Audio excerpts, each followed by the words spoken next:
Okay, so hopefully you guys came prepared to learn this week because we've just taken your entire knowledge of verbs and essentially doubled it in terms of what tenses you can use. So we've expanded to the other half or the other quarter of the verb chart that I provide and incorporated the perfect active tense. We've incorporated the pluperfect active tense, and we've incorporated the future perfect active tense. So an entire, new realm of possibilities comes up in terms of making up what sentences you can translate. So aside from that, we're just the only difference here in terms of grammatical change is when we're occurring, right? There's no other, sentence structure change, nothing major like that. It's just the hardest part is memorizing all these endings. Yeah, so getting familiar with them, internalizing this verb chart. Hopefully you can use the verb chart as a resource to help you learn and not as a crutch. That's what they're intended for. But I'll be using them and hopefully guiding you along here for chapter 12 exercises. So starting with number 4. So this is where the fun begins, right? So same process, nothing has changed aside from the endings of the verbs, right? Not where they're positioned, right? This is where we're used to them. End of sentence. Same deal. Underline your pronouns and nouns. Now you're seeing that we're coming up with a lot more pronouns than we used to, right? You need a lot more diversified sentences. We're having to think back in terms of all of our Latin repertoire. Lastly, we have your adverbs and your prepositional phrases. We've seen autumn before. Preposition. I'll close it on this side, even though it wouldn't be wrong to close it after manica. And that's it, right? So now we just need to break down specifically each one. So starting with the verb, as we usually do, we have winterunt. So this is, guess what? That doesn't look like much that we've seen before. So let's pull up this verb chart here, and we're looking in a different area right now. We are towards the middle right kind of area under the perfect system. Now you can see that generally this will be the third principal part. So remember your principal parts. For example, down there in the vocab, I have winio, winire, winnie, wintus, sorry. So those are the 4 principal parts. So as you can see at the top of the verb chart, it says third part, drop the I and add the ending, right? So if we wanted to we're given the first person perfect, that's the third part, Winnie. If we wanted to make that, we would drop the I and add the I. We'd be back to Winnie, right? So conveniently, same verb, right? We drop the I of Winnie, and we have added erunt. So for this chart, where does that put us up? What tense are we in? Because we actually have, we have 6 options of tense that we can be. This option here, from where we are, gets us into just perfect active. So perfect tense, third person, plural, nt, right? Plural. So they not are coming, not will come, but, they came, they went, you could say. Now we go back. Who are they? Who are we talking about? Who's the subject? Start of the sentence, good area to look. If we have a pronoun, not a noun, but it is illy from alle, alla, allude, the other chapter that we learned about demonstrative pronouns. How unfortunate. So I've given you there up in the top left. You can look, but we have either a nominative plural masculine or we have a dative singular choice here, right? Illy. Either one. However, we know from our verb that our subject is plural, and we know generally it's a good thought that not the subject will be at the start of the sentence. So guess what? We're going to go ahead and pick this one. Keep in mind, back of the head, that could be dative. I don't expect one. Our verb is not one of giving or sparing, something like that, to warrant really an indirect object here. So, but keep it in mind. Autumn is just an adverb. Don't worry about it for now. We'll add it later. And we can skip over these prepositions, right? Prepositions just kind of help us in the context of the sentence. They don't really give us critical detail. They are not mission critical to forming a complete sentence. So what has made the complete sentence? Illy winterunt. That's it. Illy, alle, and that or those. So those people went. That's a sentence, right?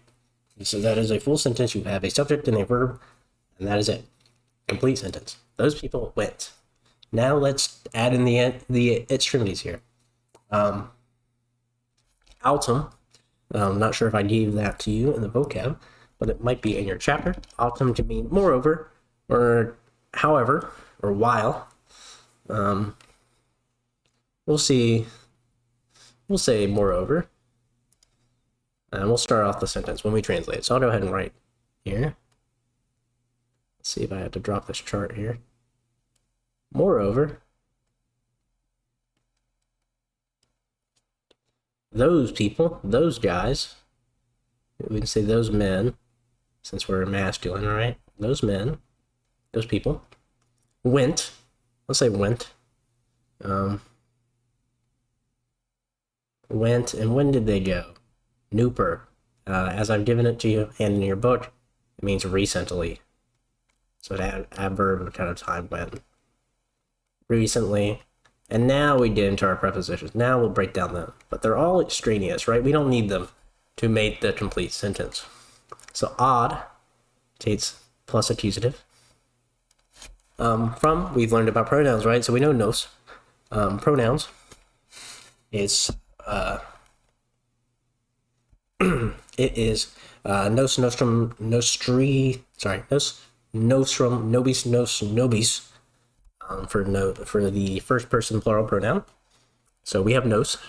It's next to a preposition which takes accusative, although it could be nominative or accusative plural, but it is a good indication by that preposition. It's just an accusative plural, right? We already have picked out our subject. It's not at the beginning of the sentence, it's right next to the fitting preposition. Moving on, cum, preposition meaning with. That takes ablative, however. We have medica as a noun here. Medica comes from medica, medicae, first declension, noun. So first declension noun. Feminine takes, when it has an A with a macron, automatic, ablative, singular. Feminine, right? So we already kind of know that is the object of the preposition, as the object of cum. The last thing that we have in the sentence is eius. Like I said, it's kind of like the unus nata, where ius. We can look at the chart to refer, but it is going to be a genitive singular, regardless of gender. Let's see, is this the right chart? This is the right chart. All the way at the bottom left, eius, you'll see that we're not wrong.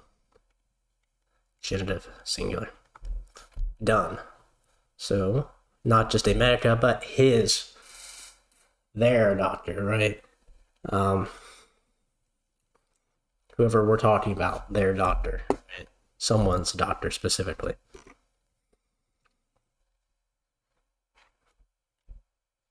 Okay, so now let's translate.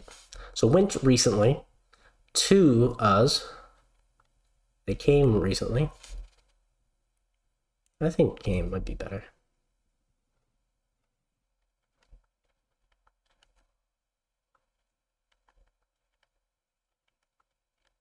Cum medica eius, or eius medica in order. His doctor, or her doctor, or whoever's doctor. Healer, medicus.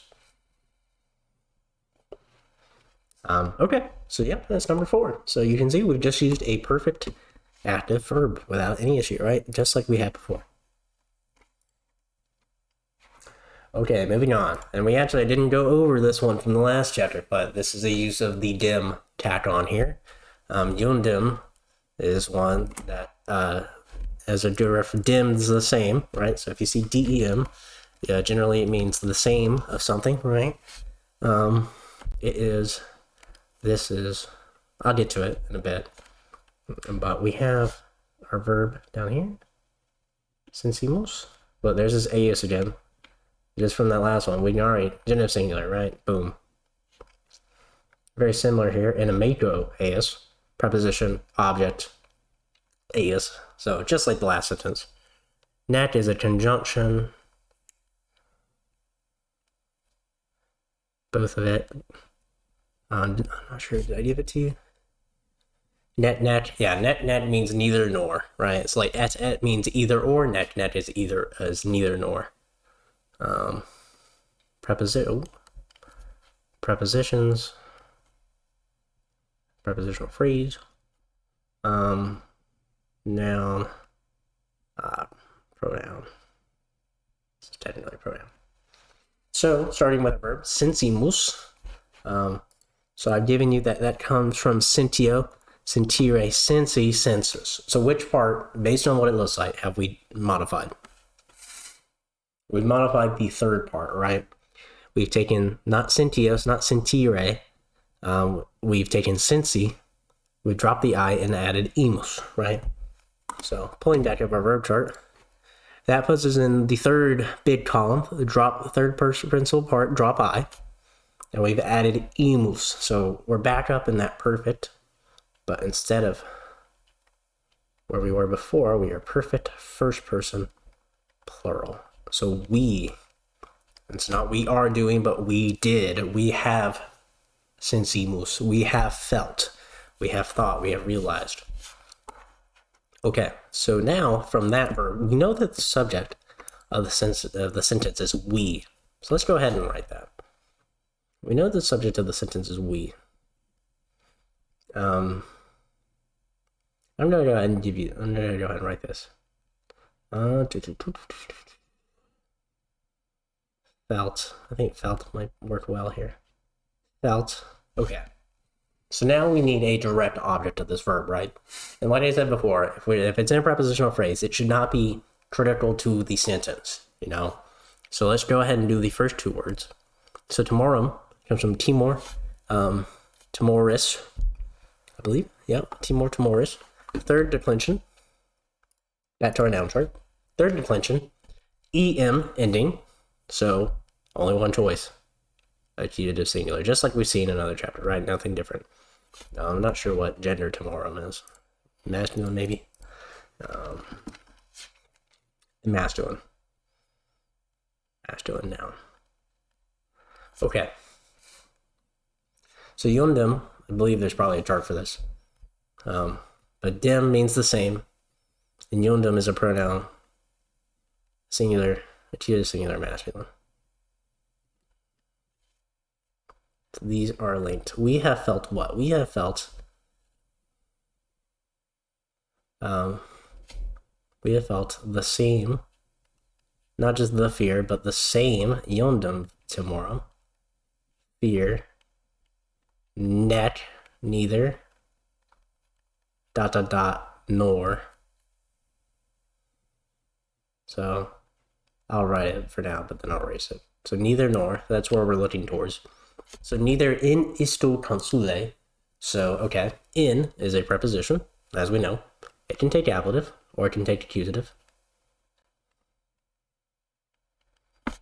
Okay, isto is a pronoun. Consule is a noun. I'll go ahead and do this one. Looks like I dropped an E here. Okay. And this is a pronoun that we already have done. Okay, so consule comes from consul, consulis, third declension noun, consule. I believe that might actually have a macron on it, or if I'm wrong. Actually, it doesn't have a macron. So it's just consule. So if we go to the middle chart, middle column of our declension chart, we'll see with an E ending, that gets us an ablative singular. I think it's masculine. Yeah. Okay. The other part here is isto. So I'm using this one that I pulled off of Wiktionary. Isto. Here, you can see that isto is only used in the ablative singular for masculine and neuter. And what do we have? We have a masculine noun right next to it. So same deal. I won't even write it. Ablative singular masculine. Neither in isto consule. In isto means that one specifically. So in that console. Neck. Nor. I said it was neither nor, so we're back to where we were working for. Nor in, and you can kind of make the leap of logic here that amico, I won't even go into it really, ablative singular, in his friend.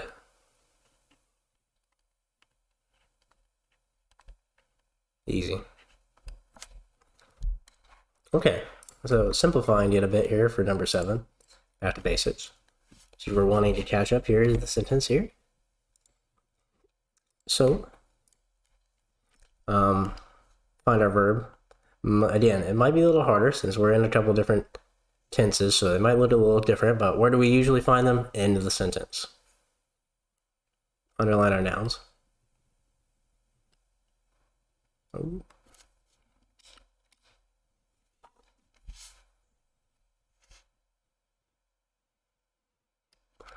And grab our prepositional phrases here. And any more obvious noun adjective agreement, right? AS, right? Very easy to see how I'm implying that. So post is a preposition which takes the accusative. It means after, right? In terms of time.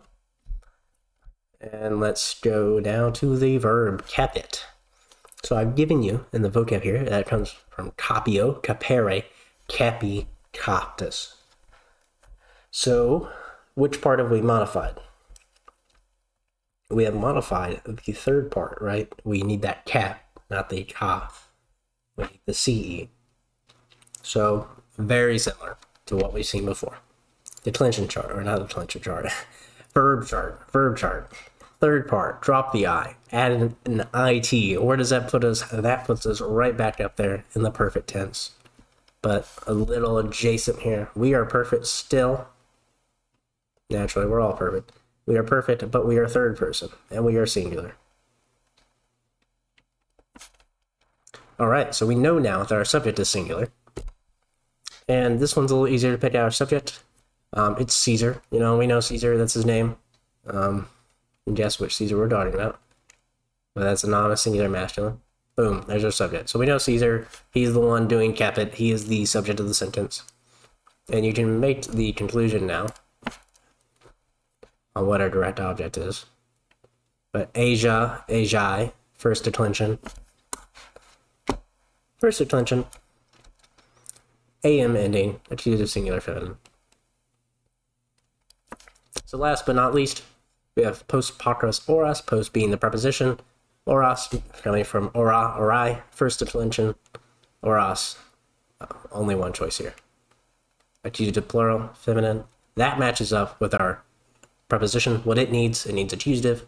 Pakros is an usa adjective meaning a few, so it just agrees just like it. No issues there, nothing complex. So let's start with the preposition. Usually I don't. Let's start after what? Pakros oras, a few hours.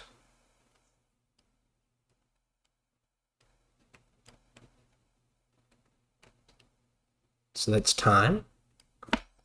Subject, Caesar, the thing in nominative. What did he do? Well, he's not seizing, he's not present. He already did it. We're perfect, right? He did seize, or he, this is where we can add the EDs, right? Seized, has seized Asia Minor, right? The Roman province, like modern day Turkey. And that's it. Done. Number 7, done. All right, number 11. Grab a verb. Harder to see with these new ones, but adiwerat. Underline our nouns. Full of nouns in the sentence. Not a noun. From our unus nata, neuter, right? Neither, none. We already know, because neuter, just from its dictionary definition, we know that this is a nominal singular masculine. Okay. Adiwerat is our verb. Adiwerat. I have to get here. Comes from audio, audire. Audivi, auditus. To hear, to listen.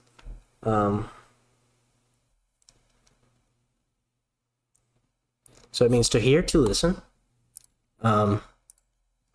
So what have we done here? What's the closest part that we have? We have adi werot. The closest part that has like a V in it, right? That's the difference here among the parts. Adi werot is that third part. So we have taken the third part, adi V. We have dropped an I, and we have added a rot.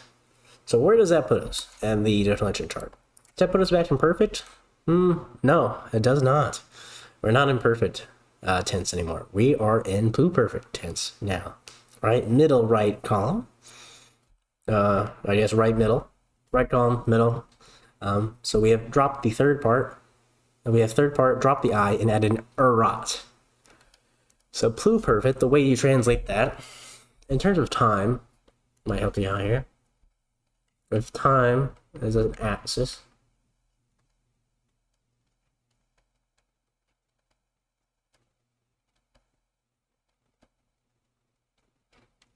in terms of how things are in the past, right?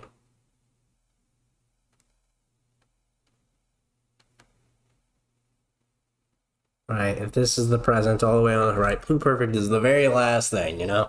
We can't get, as I like to say, grammatically wrong, paster. We can't get paster than pluperfect. That's as far back as we can go. So if we had, say, two verbs, one perfect and one pluperfect, the pluperfect action should have happened before the perfect. I'll erase that now for the crime against grammar that it is. Okay. So in terms of actually doing the sentence here, like I said, we've already determined that it is pluperfect. We have determined that it is third person singular.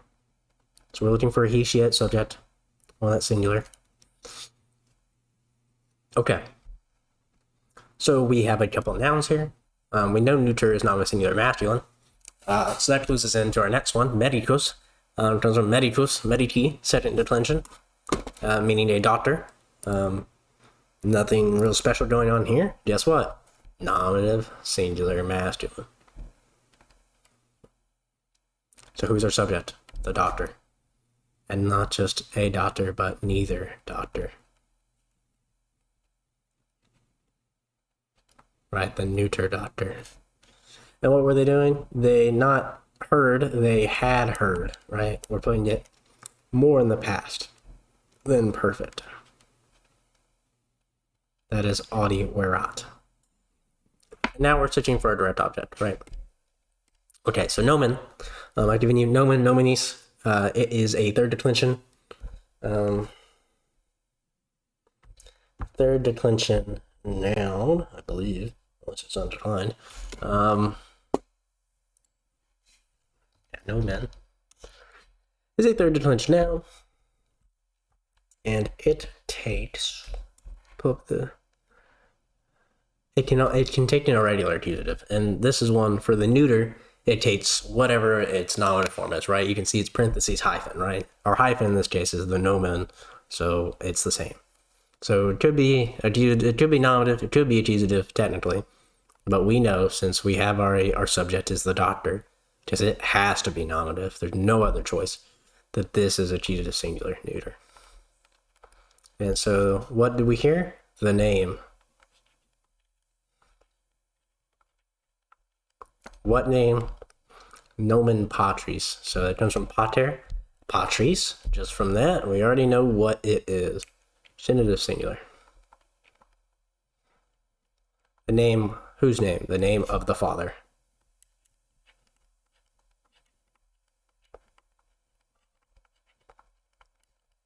Okay, so that is it for chapter 12 and all the perfect active endings.